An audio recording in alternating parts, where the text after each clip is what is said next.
Bom, vamos falar do Velho Testamento, que nós encontramos inúmeras passagens que mostram uma forma bem compreensível e evidente o conhecimento e aceitação do princípio da reencarnação. Pelos profetas, reis e demais personagens daquela época. No Gênesis, este que é o primeiro livro da Bíblia, chamada pelos hebreus de Bereshit, que significa no princípio, nome da primeira palavra do livro. E em grego seria em arche, que também no princípio. Mas a tradução da Septuaginta, que é a Bíblia dos 70, preferiu a intitular de Gênesis, que contém 1534 versículos, onde relata a origem do universo e da humanidade.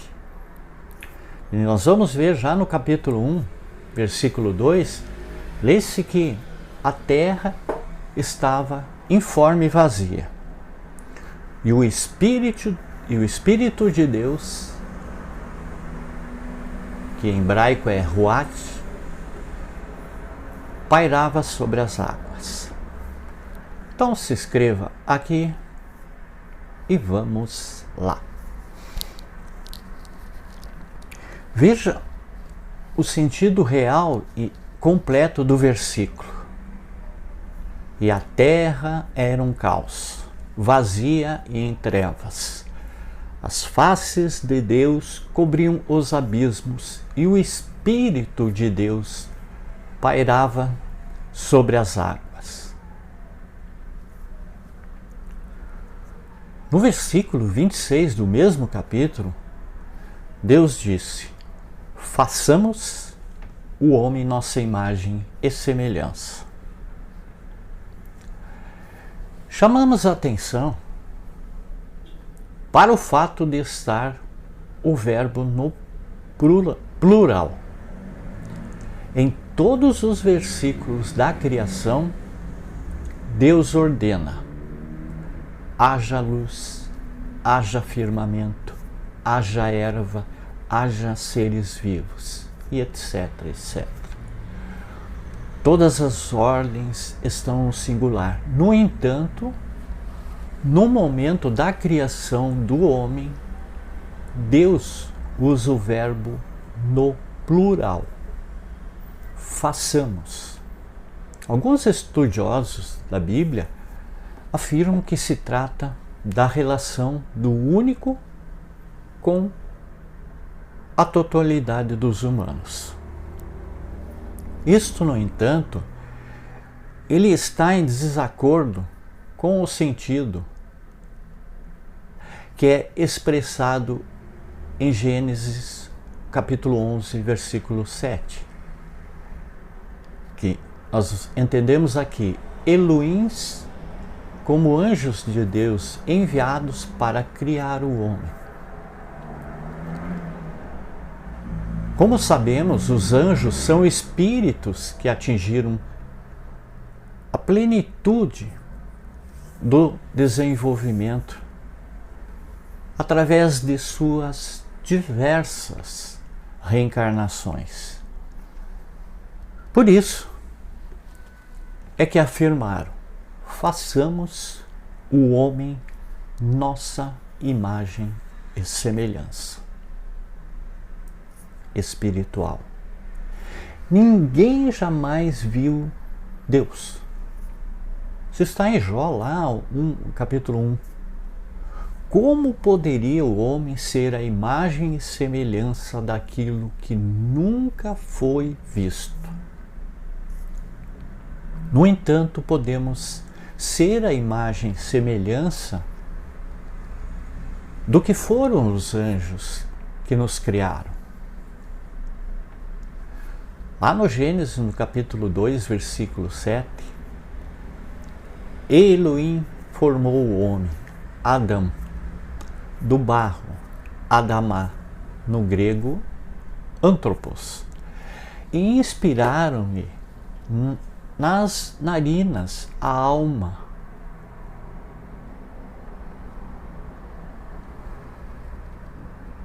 E o homem se tornou um ser vivente.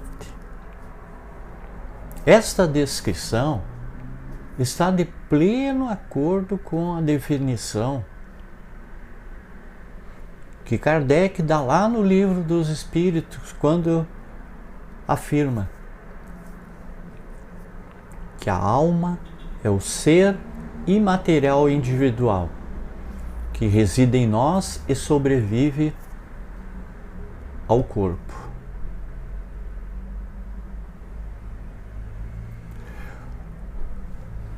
Os Espíritos, na questão 134 do Livro dos Espíritos, informam que a alma é o espírito encarnado e que antes de se unir ao corpo, ele é um espírito livre.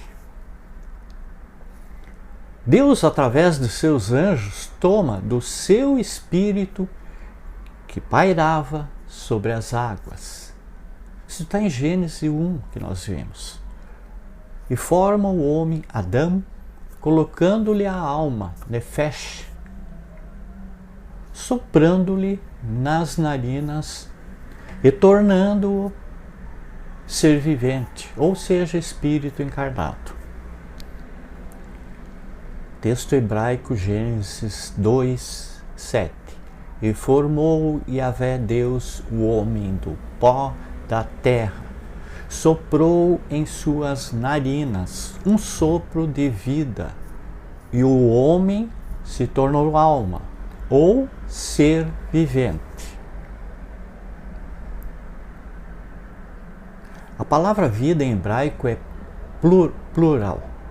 Portanto, Deus colocou múltiplas existências em cada um de nós, desde a nossa criação. No versículo 27 afirma: e Deus criou o homem à sua imagem. A imagem de Deus o criou. Macho e fêmea os criou.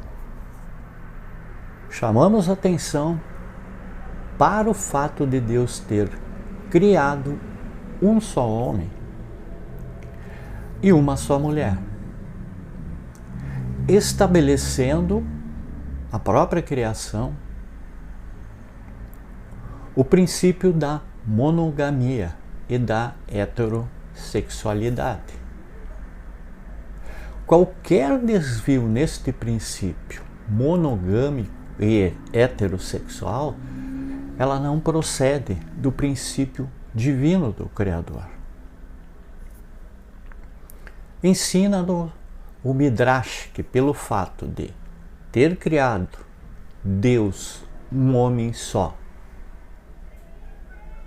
formando-o do pó da terra, não deve existir orgulho, desigualdade de origem, linhagem e casta entre os homens. Ninguém pode chamar ao seu semelhante de estrangeiro,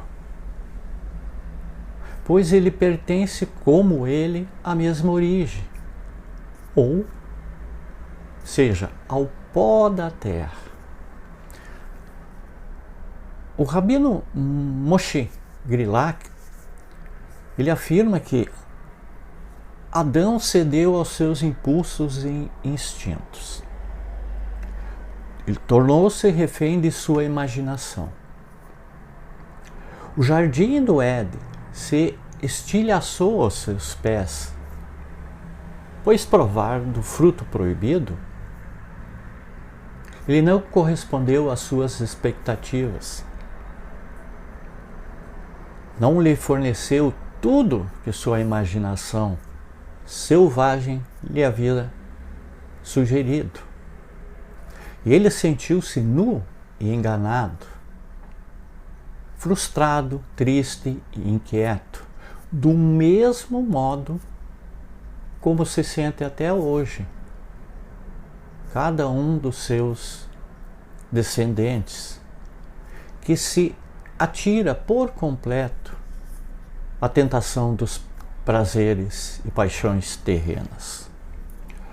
E ao desvio incontrolado e ao pecado, parece-nos oportuno concluir que Deus construiu Adão sua imagem e semelhança, enquanto nós, homens, somos a imagem e semelhança de Adão e não de Deus.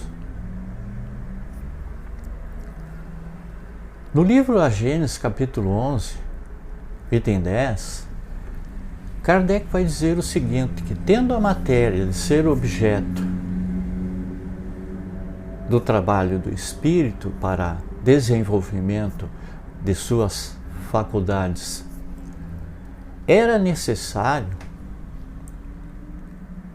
que ele pudesse atuar sobre ela, pelo que veio habitá-la. Como, por exemplo, o lenhador habita a floresta. Tendo a matéria que ser ao mesmo tempo objeto e instrumento do trabalho, Deus, em vez de unir o espírito à pedra rígida, ele criou para seu uso corpos organizados, flexíveis, capazes de receber todas as impulsões da sua vontade e de se prestarem a todos os seus movimentos. Então vamos prosseguir um pouquinho com as passagens reencarnatórias. No capítulo 4, versículo 13 e 7 do Gênesis, onde nós encontramos: passado o tempo, Caim apresentou produtos do solo em oferenda a Yahvé. E Abel, por sua vez, também ofereceu as primícias e a gordura do seu rebanho. Ora, Yahvé agradou-se de Abel e de sua oferenda, mas ele não se agradou de Caim e da sua oferta. E Caim ficou muito irritado e com o rosto abatido. Vamos ver, por que Deus se agradou da oferta de Abel e não da oferta de Caim?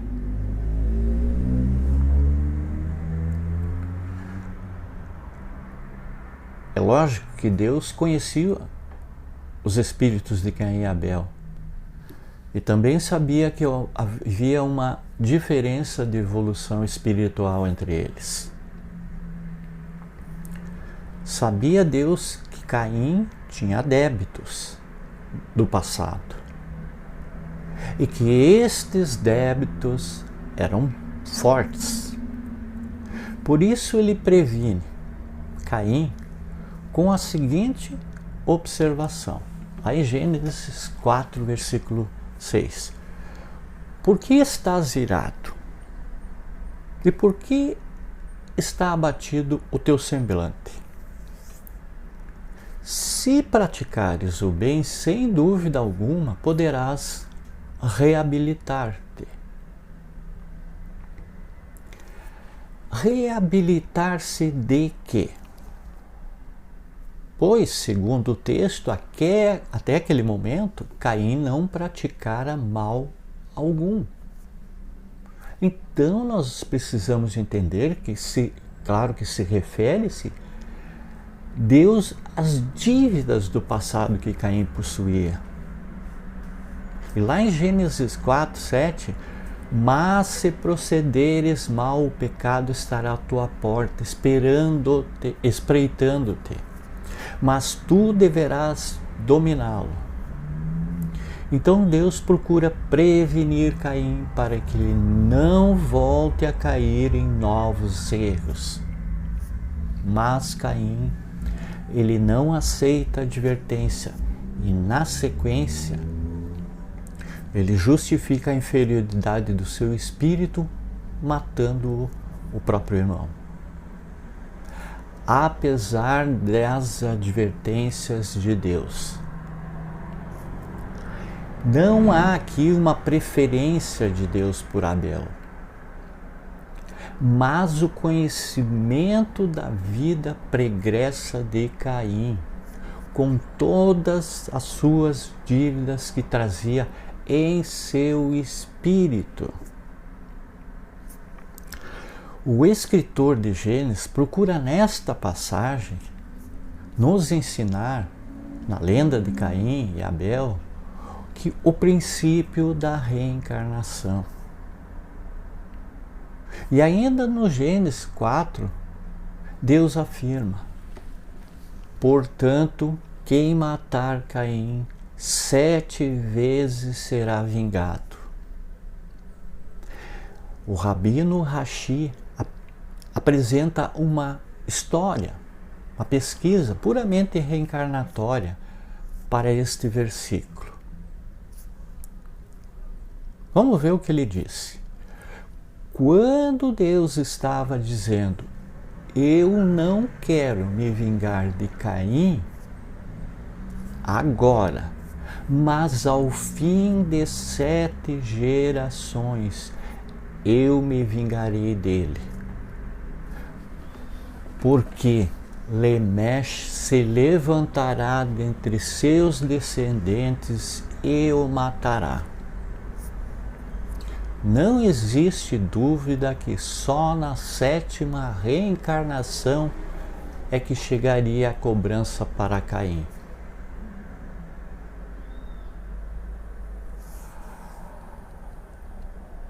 No capítulo 21 de Gênesis, versículo 8, Deus, preferindo Isaac no lugar de Ismael, primeiro filho de Abraão,